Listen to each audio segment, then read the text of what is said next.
Good evening, everybody. How are you? I hope you're well. God has been good.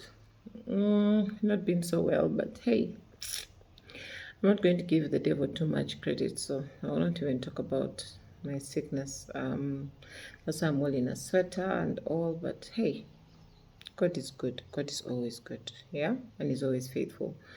This is Jackie Musime Kyoguru, aka JMK, and welcome to Real Talk. Today I want to talk about, there is that topic of, that you can be alone and not lonely, or you can be alone and lonely. You can have so many people around you, but you're lonely. So you can be with so many people all over your place, people around you, visitors coming to see you, basically being um, um, like the what they call the light of the room when you enter a function, but you are alone. You feel alone. And I want to bring up this topic because it's kind of like, for me, my real talk is mainly about myself. I I have ways that um, I like to indulge in certain things to stop feeling alone. Like for example, now like I'm so engrossed in gym because I had realized that I was in Imbara, I was in a new environment. And yes, I had people coming around, Pisinganwa, Uncle Babu, and other people coming around. And then some of the people that I met at Western Arcade. Then I met the gym. But somehow I kind of like felt like that I like the gym became like my thing, because I think because naturally before I had been a sports girl. When I was in Nevisunsa from S1 to S6, I was a sports girl. And then I kind of like stopped. But that sports thing I think never leaves you. Because when I started gym, I was like, it was like, hey, where have you been? But then there's that feeling of, yes, you're happy, you're with people, you're excited, you're happy during that moment, but then you feel like you're alone deep inside. You feel like you're empty. And I know that there are so many of us who are like that, who feel like we like going out for parties, we like being around so many people, we like hanging around people just because we don't want to get that feeling of being alone. But that being alone is an emptiness that you cannot get away with unless you have Christ. And I realize that sometimes I get into those dips. I get into those dips of, oh my goodness, I'm feeling like I'm alone. But I've been with people. I've been talking to people. I've been hanging around people. I've been having good chats with people. I've been, you know, having fun. I've been laughing the whole day. Why am I feeling like this?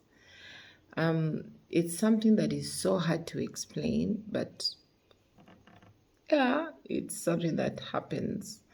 So people say that it doesn't necessarily mean that there are so many people around you that you don't feel alone.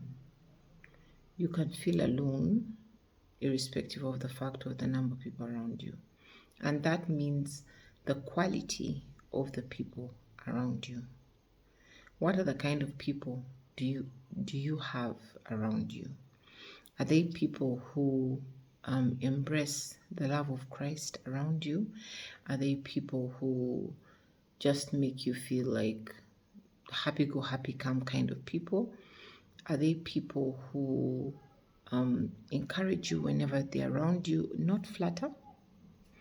Encourage, encourage you, make you feel better. Honestly, to sit down and talk to you about things that you may not even want to hear, but then you hear them and you have to hear them. I love those friends who give me candid feedback. And I think one of those friends that I have is Harriet. Harriet Musoke. Harriet Musoke will give it to you whether you like to hear it or not. And I appreciate her so much because there are not so many people that you have who are like that. And then, of course, I have my sister Juliet, who, whether you want to hear it or not, she will just give it to you straight up. And for me, I appreciate people like that, especially when I was in the corporate world and I was the boss. I detested people who used to lick us, you know. People used to want to always be in the good books of the bosses and not, you know, want to prove like the boss is always right. The boss is not always right. And that is one thing that used to like make people feel like, oh, Jackie must be having a lot of favor um, around people because um, she kind of like can't speak and say things that, oh my goodness, did she just say that to the boss? You know, and the boss is not going to take offense, especially the fact that they know that you said it from a good place. And I'm one person. My dad used to tell me from when I was a child, Jackie, never fear anybody, only fear God. So I grew up that way. My dad never ever beat me. So I even when I'm speaking to him, I speak to him. Sometimes we have arguments, like serious arguments, but I will speak to him and he will know that I'm talking from a place of love, and we'll end up coming to like an agreement and say, okay, fine, this is where we draw the line, and this is what we've agreed upon, because he knows that Jackie speaks. He always even says it in all his speeches. Jackie's a stubborn one, Jackie's this, Jackie's that. But let us try to understand that having people around you, having all these social media followers, having all these Twitter followers, having all these Instagram followers does not make you you. What makes you you is your heart. And your heart comes from God. And until you realize that it is God that makes you you, that is when we'll become better people. I mean, we just recently watched Cindy and Shiba. And Shiba was saying, how many followers do I have? How many people do I have? How many songs do I have? But Cindy was so calm, collected, and we can see who won. Of course, I'm Cindy, standard. So it's not always good to think that the followers you have. Let me tell you one thing about people. People are key. People are evil. Hey, if you think that people who are around you are key, because I have so many people around me, they love me so much, be very careful. Be very, very careful, because those people will leave you in a second like this.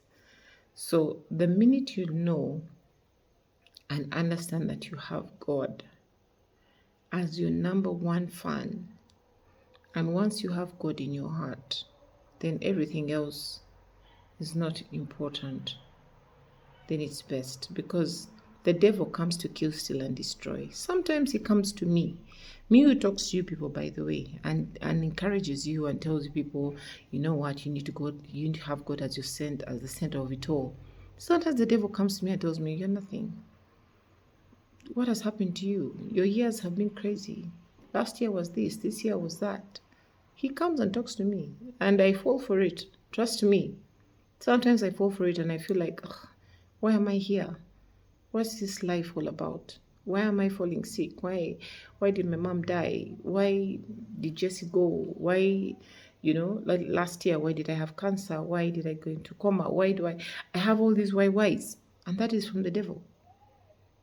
But once you realize that, you know what, we need to put that tiny little animal, that small tiny animal boy, the devil, on the side, and allow ourselves to understand that God is ultimate, then everything will be okay. Everything will be okay. There's no problem that the Lord cannot solve. I'm telling you, people, there is no problem. The devil always comes with some kind of some bait. He comes with he always wants you to feel like you're betrayed. Betrayal. You've been betrayed by this, you've been betrayed by that. You didn't do this, you didn't do that. You could have done this better, but you didn't do it. This and this and that. And it comes with all kinds of things. Oh, remember what this relative did. Remember what this relative said. Remember what happened with your mom. Remember what happened with your dad. Remember what happened with your siblings. Remember what happened with your friends, how they treated you, and all that kind of thing. But at the end of the day, excuse me, at the end of the day, God is ultimate. God is love.